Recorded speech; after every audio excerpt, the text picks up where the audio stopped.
जी, हमारे प्यारे छोटे भाई और बहनों, आप सभी भाभी अध्यापकों का डीएलएड के नंबर 1 यूट्यूब चैनल एजुकेशन 24 में आप सभी का स्वागत है। सभी अपने प्यारे छोटे भाइयों बहनों को इस वीडियो में यूपी डीएलएड के सेकंड सेमेस्टर के यहाँ पे मैथ का पेपर जो है, गणित का पेपर आप सभी का हो चुका है और उसी को यहाँ पे आप लोग को सॉल्यूशन यहाँ पे देने वाला हूँ। आपके हर एक क्वेश्चन का आंसर बताने वाला हूँ कि कौन से क्वेश्चन का कौन सा आंसर सही होगा। और जैसा कि मैंने आप लोग को कल शाम को ही अपने व्हाट्सएप ग्रुप में आप लोग को मैंने अपडेट कर दिया था, आप लोग को बताया था कि आप अपनी पढ़ाई पे मैथ के पेपर पे विशेष ध्यान दीजिए, क्योंकि कल का जो पेपर है आप सभी का पहले की अपेक्षा, इससे पहले जितनी बार पेपर हुआ उसकी अपेक्षा इस बार थोड़ा आप लोग का टफ होगा। और आप लोगों ने अपना पेपर देख ही लिया होगा कि इस बार का पेपर टफ था कि नहीं था, आप नीचे कमेंट में बता सकते हैं। और इस बार का पेपर मुझे जो लग रहा है पहले की अपेक्षा जो है, जो लॉन्ग क्वेश्चन जो है वह थोड़ा टफ है। आप लोग को समय कम मिला होगा, कम सॉल्व कर पाए होंगे।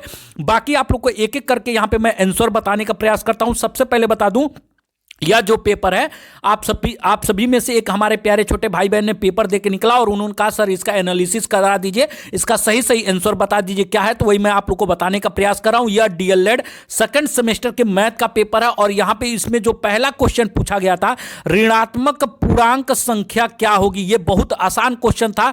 इसका जो है ऋणात्मक पूर्णांक संख्या पूछा गया था, तो इसका दूसरा ऑप्शन जो है सही हो जाएगा, -5 इसका जो है आंसर हो जाएगा। और दूसरे का यहां पे देखिए, यहां पे पूछा गया था दूसरा क्वेश्चन 9, 12 और 18 का लघुत्तम समापवर्तन, यानी कि यहां पे एलसीएम पूछा गया। तो आप लोग को इसको करना क्या था, 9, 12 और 18 ऐसे आप लोग को लिख लेना था। और ऐसे आप लोग करके दो बार में आपका ये 9 हो जाता, फिर ये 6 हो जाता और ये आपका 9 हो जाता, फिर 2 से जाता तो ये 3 हो जाता, बाकी ये 9 9 रहता है, फिर आपका यहां 3 हो जाता, फिर ये 3 से कट जाता। तो यहां 3 त्रिक 9, 9 दूनी 18, 18 दूना 36, 36 इसमें देख लीजिए किसमें है, आपका दूसरा नंबर ऑप्शन यहां पे सही हो जाएगा 36। ठीक है, उसके बाद से हम लोग आते हैं तीसरे नंबर क्वेश्चन पे। तो तीसरा नंबर क्वेश्चन ये कहता है कि निम्न में से परिमेय संख्या नहीं है। यहां पे देखिए परिमेय संख्या नहीं है की बात की गई, तो यहां पे ये भी परिमेय संख्या है, ये भी परिमेय संख्या है, ये भी परिमेय संख्या है। आपका जो पाई होता है यह परिमेय संख्या नहीं होता है, जबकि पाई का मान 22/7 होता है, यह परिमेय संख्या होता है। मगर जो पाई का सिंबल होता है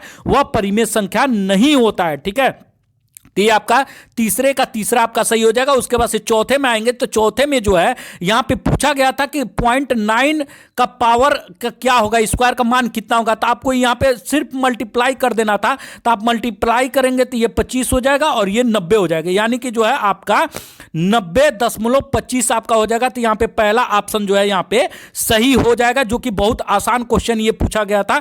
ठीक है, जो आप लोग का उसके बाद से आप लोग इसमें फंसे होंगे, ये जो पांचवा क्वेश्चन था इसमें लिखा था वर्ग 45 और 50 का मध्य बिंदु वर्ग चिन्हित कीजिए। यहां पे 45 और 50 के बीच में पूछा गया, तो ये आपका जो है दूसरा आपका सही हो जाएगा, 45 आपका राइट आंसर यहां पे हो जाएगा। उसके बाद से यहां पे आएंगे, तो ये आप लोग को बता दूं इसमें जो है आप सभी के सभी ज्यादातर आसान ही क्वेश्चन पूछे गए थे, कोई ज्यादा टफ क्वेश्चन नहीं पूछा गया है।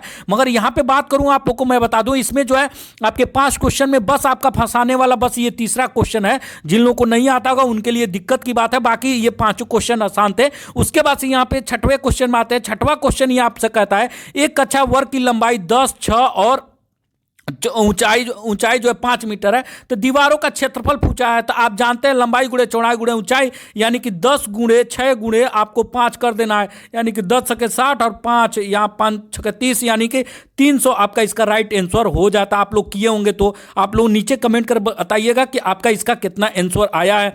उसके बाद से उसके आगे बढ़ेंगे, तो उसके बाद से अगला क्वेश्चन जो है यहाँ पे देखेंगे, 7वां क्वेश्चन यहाँ पे कह रहा है कि दो संख्याओं का योग 15 है। ठीक है, इनमें से एक संख्या दूसरी संख्या की 4 गुनी है, तो संख्या ज्ञात कीजिए। तो आप लोग को सबसे पहले आप लोग को करना था 15 टोटल 2, पहला x मान लीजिए और दूसरा जो है आपका 4x मान लीजिए, क्योंकि 4 गुनी है और दोनों का योग कह रहा है 15 है, तो दोनों का योग कर देंगे तो ये 5x हो जाएगा, यानी कि 5x बराबर कितना है आपका 15 है। तो 5 से 15 को काट देंगे 3, यानी कि 3x बराबर आपका 3 आ जाएगा। दोस्तों x बराबर आपका 3 आ जाएगा, यानी कि x का मान जो है 3 आ गया। तो एक x यहाँ पे x का मान 3 आ गया, यानी कि पहली संख्या 3 हो गई और दूसरी संख्या जो है 4x थी, तो x की जगह पे 3 रख देंगे, इंटू मल्टीप्लाई करेंगे तो ये हो जाएगा 12, यानी कि पहली संख्या 3 हो जाएगी और दूसरी संख्या यहाँ पे 12 हो जाएगी। उसके बाद से यहाँ अगला क्वेश्चन कहता है 6 सेमी और 4 सेमी दो घनों को पिघलाकर एक बड़ा घन बनाया जाता है। तो बड़े घन का आयतन देखिए, सबसे पहले जो है इन दोनों घनों का क्षेत्रफल निकालेंगे, तो फिर जो है बड़े घन का आयतन निकालेंगे, फिर बड़े घन का आयतन यहाँ पे निकालेंगे। ऐसे इसको कर सकते हैं। 8वें का 9वें में आएंगे तो ये भी बहुत आसान था। 9वें में जो है x प्लस वन अपान ए, दूसरे क्वेश्चन में x माइनस ए था। तो आप सभी जानते हैं ये भी एकदम आसान था, आप लोग इसको सॉल्व कर लिए होंगे। उसके बाद से 89 के अंकों को परस्पर बदलने पर प्राप्त मूल संख्या से कितना अधिक है। अब देखिए यहाँ पे ये तो एकदम आसान क्वेश्चन था, आप लोग नीचे कमेंट करके बताइएगा। ये 89 है, 89 है, इसको कह रहा है कि यहाँ पे 98 कर दीजिए और इसमें से घटा दीजिए, जो संख्या आएगी वह मतलब कितना अधिक है। तो जो घटाना था वही आप लोग बताइएगा, आपने कितना घटा करके लिखा है, आप लोग कमेंट करके बताइएगा। और कमेंट करके बताइएगा कि आप सभी के 5 ऑब्जेक्टिव जो क्वेश्चन आए हैं उसमें से आपके कितने सही हो रहे हैं 5 ऑब्जेक्टिव में से। उसके बाद से एक साइकिल के पहिए की त्रिज्या 21 सेंटीमीटर है, तो 100 चक्कर लगाने में पहिए की कितना दूरी तय करेगी। तो ये क्वेश्चन भी बहुत आसान था। आप लोग को करना क्या था, आप लोग को सबसे पहले जो है आप सभी जानते हैं परिधि निकालने के लिए कर रहा है, तो परिधि का फार्मूला होता है 2 पाई आर, ठीक है, 2 पाई आर। तो 2 इंटू 22/7 आपका हो जाएगा। इंटू पाई का मान आपका 21 दिया है, यानी कि आर का मान जो है 21 दिया, पाई का मान 22/7 रख दिए।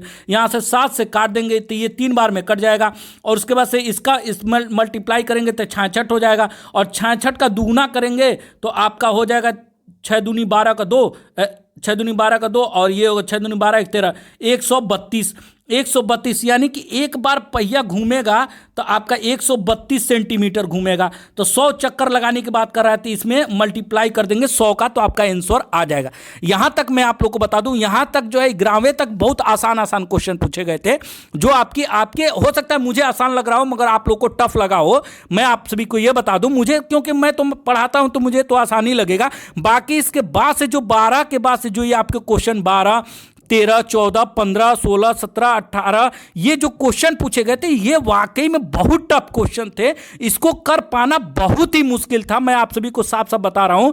तो इसमें आप लोग को बहुत सारी दिक्कत हुई होगी, मगर इसके पहले 11 क्वेश्चन जो है थोड़ा आसान क्वेश्चन थे, मगर इसके बाद से जो ये क्वेश्चन आप लोग को दिख रहा है ये जो है आप सभी के बहुत ज्यादा टफ क्वेश्चन यहां पे 2 नंबर में पूछ लिए गए थे, जो कि नहीं पूछने चाहिए थे।